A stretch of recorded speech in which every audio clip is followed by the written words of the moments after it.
Bismillahirrahmanirrahim. Barakallahu fikum, sahabat sadar Allah. Kita ketemu lagi di evaluasi diri sadar Allah part yang kedua.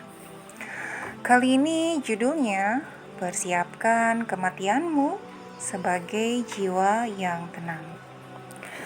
Sahabat, Rasulullah Shallallahu Alaihi Wasallam bersabda tentang manusia yang cerdas.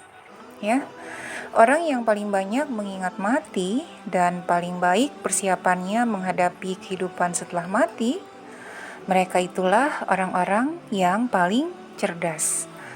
Hadis riwayat Ibnu Majah.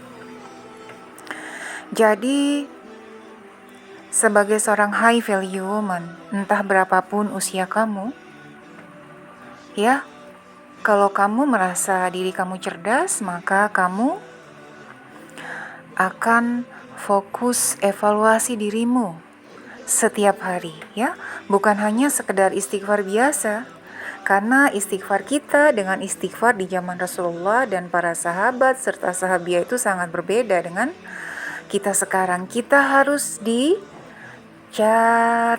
ditulis, ya. Kalau tidak ditulis, maka otak kecil kita ini lupa sehingga tidak merasa banyak dosa, tidak merasa banyak salah, ya.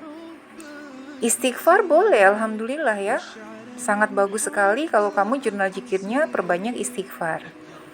Ya, hanya seringkali istighfar itu hanya sekedar penggugur kewajiban, ya. Namun kalau kamu mencatat, mengevaluasi diri kamu dengan mencatat, kamu jadi ingat bahwa ternyata, ya, yang harus kamu evaluasi itu banyak, ya. Karena evaluasi itulah, ya, yang membuat kamu menjadi seorang muslim yang cerdas, ya. Karena kenapa? Ya? Karena kamu mempersiapkan kehidupan setelah mati, ya. Kalau sudah sering evaluasi diri di dunia, maka ketika nanti di yaumil qiyamah berhadapan dengan Allah sudah lebih ringan, karena kamu sudah terbiasa evaluasi diri kamu selama di dunia, ya. Jadi sahabat, saya mau sedikit menyampaikan bahwa, ya, saya sendiri nih sudah mempersiapkan kematian saya sejak menjelang usia 23 tahun, ya. Dengan terima dan nurut, ya, terima, yakin, nurut, lakukan apa perintah Allah Subhanahu wa taala untuk menutup seluruh tubuh, ya. Saat itu dari atas ke bawah hanya mata yang kelihatan. Dikala semua anak muda, semua gadis muda berlomba dikagumi karena kemolekan tubuhnya. Namun ketika perintah Allah datang, saya memilih jalur akhirat di usia yang sangat muda dan masih sangat ranum. Saat itu ketika saya melihat orang bercadar itu, saya tuh langsung gini, ya, interaksi dengan mereka tuh baru pertama kali itu. Saya bilang, ya Allah, kenapa ada kehidupan seindah ini dan saya baru tahu gitu. Dan ketika hidayah itu datang, langsung saya dekap. Ya, sepulang dari situ saya sudah langsung nurut sama Allah. Langsung menggunakan cadar, langsung saya tutup semuanya, ya. Saya sujud syukur di hadapan Allah Subhanahu wa taala karena Allah telah menyelamatkan saya, ya. Apakah mungkin kamu yang bilang, ya gimana dong masa mudanya berlalu begitu aja? Tidak, karena saya tetap cantik di dalam, modis di dalam. Semua yang anak muda punya, saya punya, bajunya, celananya, aksesorisnya. Saya jadi cantik di dalam rumah saja. Orang melihat saya boring, saya melihat mereka yang boring. Ya, saya justru sayang dengan mereka karena mereka tidak tahu bahwa orang-orang yang cerdas itu mereka mempersiapkan kematian mereka sebagai jiwa yang tenang dari sekarang dengan memperbanyak evaluasi diri. Kalau perintah Allah datang, ya, untuk melaksanakan syariat, ya dilakukan gitu. Nah, ini juga ada kisah kematian Bilal bin Rabah. Bilal itu ketika mau meninggal, istrinya tuh nangis. Langsung disentak sama Bilal. Kenapa kamu menangis?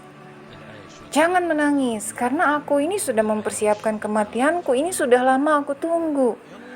Aku ingin bertemu dengan Rasulullah Shallallahu Alaihi Wasallam. Begitu juga ketika Sayyidah Fatimah Az-Zahra, Rasulullah mau meninggal, Fatimah menangis. Sayyidah Fatimah, Rasulullah bilang jangan menangis, karena kamu akan menyusulku setelah 6 bulan kemudian. Kemudian ada lagi ya, satu kisah lagi, yaitu wali kota Bandung ya, Kang Odek. Beliau itu ketika sudah meninggal, anak-anaknya dan istrinya menceritakan bahwa memang kematian beliau sudah dipersiapkan ya.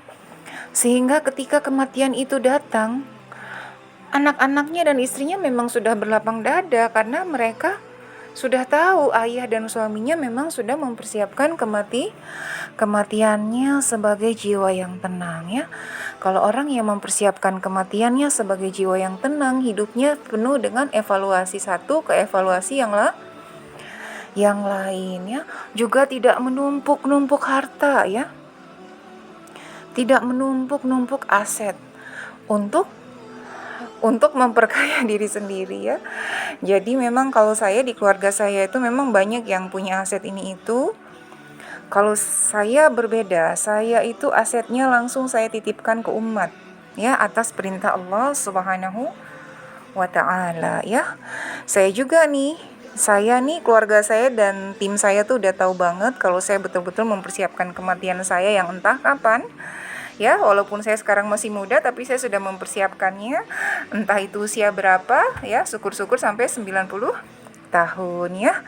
Jadi ketika suatu saat saya meninggal, sudah pasti saya meninggal sebagai jiwa yang tenang, insya Allah.